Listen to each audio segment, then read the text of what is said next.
He's like, look, I want to adhere to this tradition. Yeah, I'd do it. Okay. Will you take your husband's last name? Yeah, but I prefer to hyphenate. Prefer to hyphenate? Okay. That's acceptable answer, sorry. I'd prefer to hyphenate. Prefer to hyphenate? Would you absolutely not take your husband's last name? Like 100% no? It's negotiable. Okay. What about you? Or you don't want to get married, right? I don't. Okay, so it doesn't matter then. Yeah, it does matter. What about you? Hyphenate. Hyphenate. Won't, under no circumstance, take your husband's last name? No, I would if I have to think about. I'm 20. Well, sure. I don't expect you to get married anytime soon. But you would prefer to hyphenate. Yes. Okay. What about you? I want his last name. What about you? I took my husband's last name. You took his last. You are married. Okay. And then, secondly, this should be the last question related to this traditional stuff. Well, then we'll get into the open convo. Do you want your children to have your last name or to hyphenate? I think it would make more sense if they took my husband's last name. Oh, okay. Interesting. I don't know. Pick one. Pick one? Yeah. Do you prefer your children be hyphenated or take your husband's last name? I'd probably give my last name to be their middle name or something, just to keep it in the family. Okay. Yeah, that's a good idea. But also give it to their give them his last name. Sorry. Okay. What about you? I'd give it to my kids. All right. I'd hyphenate with my kids. For the kids, okay. Yeah. What about you? Definitely not. Okay. For your Husband's kids? last name. Husband's last name? Husband's last name. It's going to be his last name. Okay. So, interesting. This whole bow thing, talking about all these things, the reason I bring it up is it seems like a lot of women want men to hold to their tradition, to men's traditional gender roles. But you want to completely abandon, forsake, relinquish any traditional gender roles that relate to women. So it's like you guys want men to pay on first dates, men should pay on first dates, men should provide, men should protect, men should be chivalrous, do all these things, right? But why shouldn't women do, why, is there anything that we can place on women where we can say women should? I think you can place certain things on women. I just think the idea of bowing specifically is kind of weird and not the same as chivalry on the male. So the bow thing, I'm bringing it to just generalized traditional gender roles. I'm happy to go back to the bow for a little bit. Is a woman bowing for a man the whole generalization of femininity and what a woman should do for a man? No, that's not the claim. That's not the claim. Okay.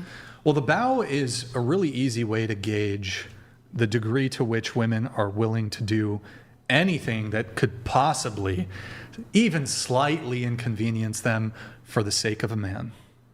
And it's interesting to me, though, as it relates to the bow, that you won't even do it for the perfect man.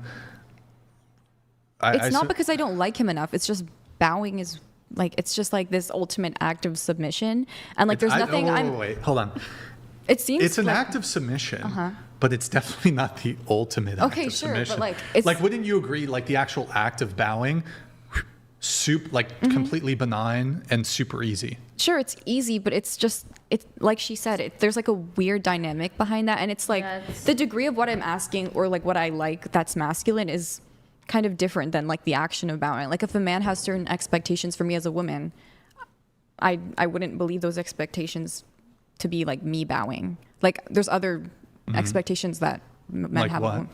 What are women expected to do? To be nurturers and to take care of the home and to but if carry themselves in a feminine way, no?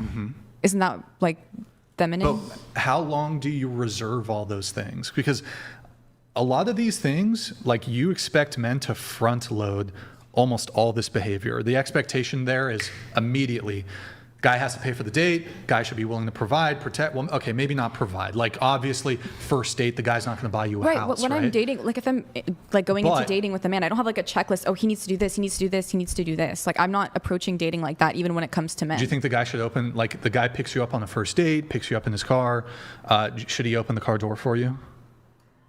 I mean, that's a nice thing for him to do. That's a thoughtful thing for him to do. It's almost exclusively something that men do, like a traditional gender expectation on men, right? But my question is, But what is there for a woman to do immediately? In I can give you some. Well, I can give you a couple If answers. you give me examples, but, I can address them for sure. But I mean, to actually your point, there's not really a ton. So then what But- is a woman hold on. supposed to do? I'll get there.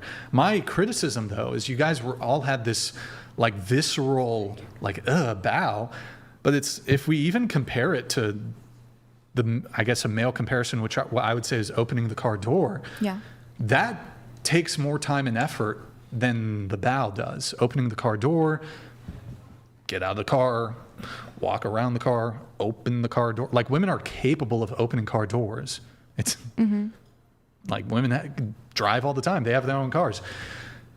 I guess my confusion though is Like, what am I doing in return?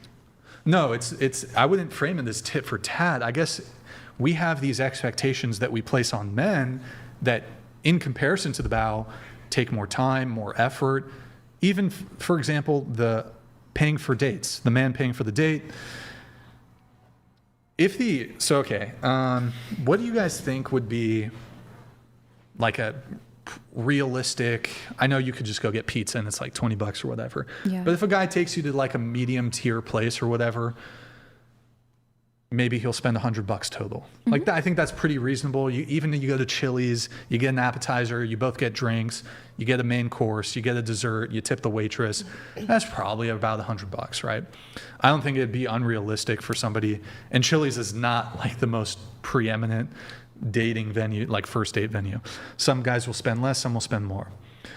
But using this $100 dinner example, the baked in expectation from women then is, in order for you to go on a date with me, let's say the guy works a job and he gets paid $20 an hour before tax, by the way. He has to work 5 hours to take you out to dinner. And you could say, well, what about, the portion of the meal, it's 50, say it's 50 for him, 50 for you, he pays 100. Okay.